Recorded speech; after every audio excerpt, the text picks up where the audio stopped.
Bonjour à tous, donc dans cette vidéo nous allons regarder l'exercice résolu page 308 du livre scolaire de première spécialité physique-chimie.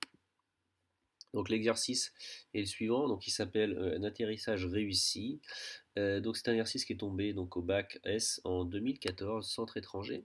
Donc on vous dit Curiosity, qui est un robot mobile de la NASA, a atterri avec succès sur Mars le 6 août 2012. Le véhicule dispose de 75 kg d'équipement scientifique à 2 km d'altitude et à une vitesse de 100 mètres par seconde. Débute la descente propulsée ici, puis à 20 mètres du sol ici. Avec une vitesse de 75 cm par seconde seulement, l'étage de descente commence, donc ici, donc en gros là il y a un rover qui descend, à descendre le robot au bout de 3 filins de 7,50 m pour déposer Curiosity. On vous donne l'intensité du champ de pesanteur sur Mars, la masse donc de l'étage plus du rover, donc 2000 kg. Et on vous donne, ça je ne veux pas ouvrir, donc on vous donne l'intensité de pesanteur sur Tchouri. C'est peut-être pour l'exercice d'application qu'il y a juste en dessous.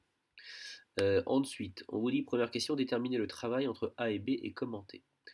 Donc ici, bon, le poids, toujours sur le schéma, vertical dirigé vers le bas, donc on va de A vers B, donc on voit clairement que ici, le travail va être moteur. Ici, la formule de cours vous donne la chose suivante, le travail du poids s'écrit WAB de P égale M fois G, ZA moins ZB, donc ça il faut l'apprendre. Le rover donc débute sa descente en haut à Z et A égale 2 km et finit à ZB égale 20 mètres. Donc pour ce qui est donc ici du travail entre A et B. Donc on remplace la masse, attention, 2000 kg, fois ici 3,7, donc 3,7 étant l'intensité de champ de pesanteur sur Mars, fois ici les altitudes, ZA à 2000, alors attention, c'est 2 km, donc 2000 mètres pour convertir, moins 20 mètres, on obtient 1,5 10 puissance 7 joules, un travail avec du poids qui est positif, le travail est donc moteur. Ensuite, on vous demande de montrer que l'énergie mécanique du rover ne se conserve pas entre A et B. Il faut donc calculer l'énergie mécanique en A, calculer l'énergie mécanique en B. Donc l'énergie mécanique, par définition, énergie cinétique plus énergie potentielle. Énergie cinétique 1,5 de mVA au carré. Donc ici, la vitesse en A, il faut mettre ici donc 100 mètres par seconde. Et ZA, ici, il faut mettre donc la valeur qu'on a mise ici, c'est-à-dire ici 2 km ou 2000 mètres.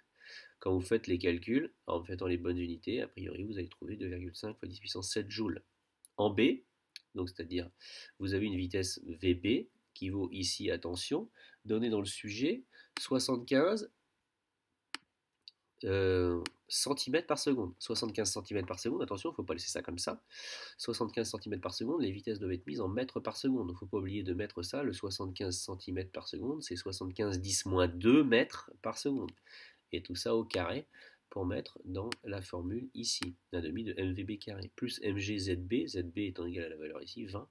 Donc vous allez obtenir 1,5 fois 10 puissance 5 joules, c'est beaucoup plus faible. On voit bien que l'énergie mécanique en A est différente de l'énergie mécanique en B, il y a à peu près un facteur 100. Donc l'énergie mécanique du système ne se conserve pas, il existe donc des forces dissipatives. Et si vous faites la différence de ça, vous allez trouver le travail des forces de frottement, le travail des forces non conservatives.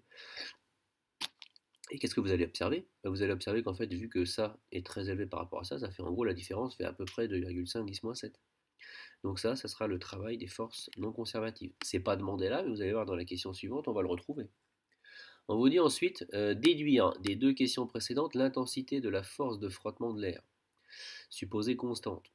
On assimile la trajectoire du rover à une droite.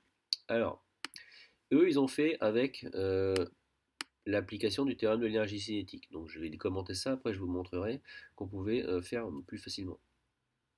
Donc ici on vous dit en appliquant le théorème de l'énergie cinétique du système, on obtient ECB moins ECA, la variation d'énergie cinétique, c'est la somme des travaux de toutes les forces. Donc le poids plus les forces de frottement. Donc ça veut dire que dans ce cas-là, si vous avez ça, vous obtenez que le travail des forces de frottement, c'est ECB moins ECA, ça, moins le travail du poids. Bon, pour parler simplement, si vous voulez ça dans l'égalité, ça, vous le basculez de l'autre côté en mettant un moins. Vous remplacez par les valeurs, EC, donc c'est la vitesse, donc ici on a dit les 2000 pour ici la masse. On est ici donc au niveau donc, des conversions, donc on est à 0,75 parce que les 75 cm, on les a convertis en 0,75 mètres par seconde. Là on est à 100 mètres par seconde et ici ensuite on a le travail du poids qu'on a déjà calculé au-dessus. On trouve 2,5 10-7 en moins. C'est assez classique.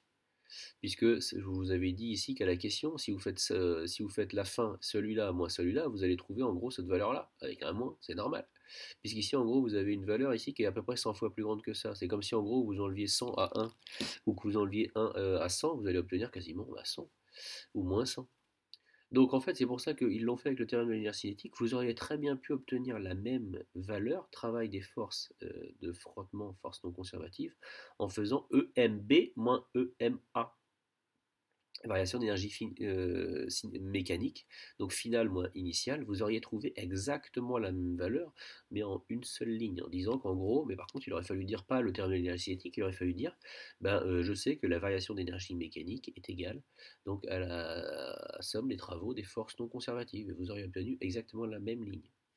Ensuite, vu que donc le travail des forces de frottement c'est F scalaire AB, donc, et que ici, donc, vous pouvez très bien dire que c'est F scalaire. Donc ici, ils ont fait quoi? Ils ont fait rien d'autre que de dire que c'est F scalaire AB, mais donc vous faites F fois AB fois cos de moins 1.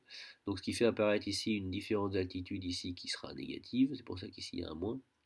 Et le travail étant négatif, moins par moins va se compenser pour obtenir une valeur qui est positive. Donc ici, vous allez obtenir la fameuse formule W égale moins F fois donc en fait l'altitude ZA moins ZB, mais en fait ZB moins ZA, mais ça devient moins négatif.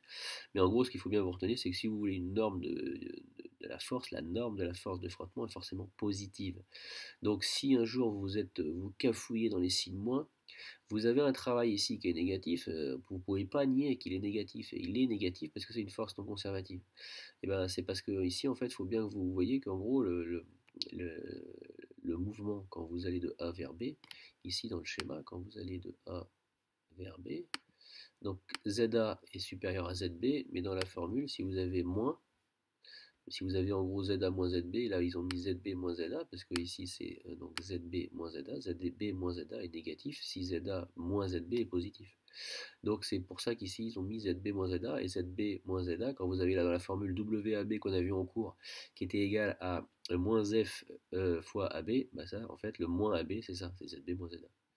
Donc c'est pour ça qu'on obtient ça avec une valeur qui vaut 1,3 10 puissance 4 newton, donc ça fait 13 000 newtons. Voilà, donc j'espère que cette vidéo vous sera utile.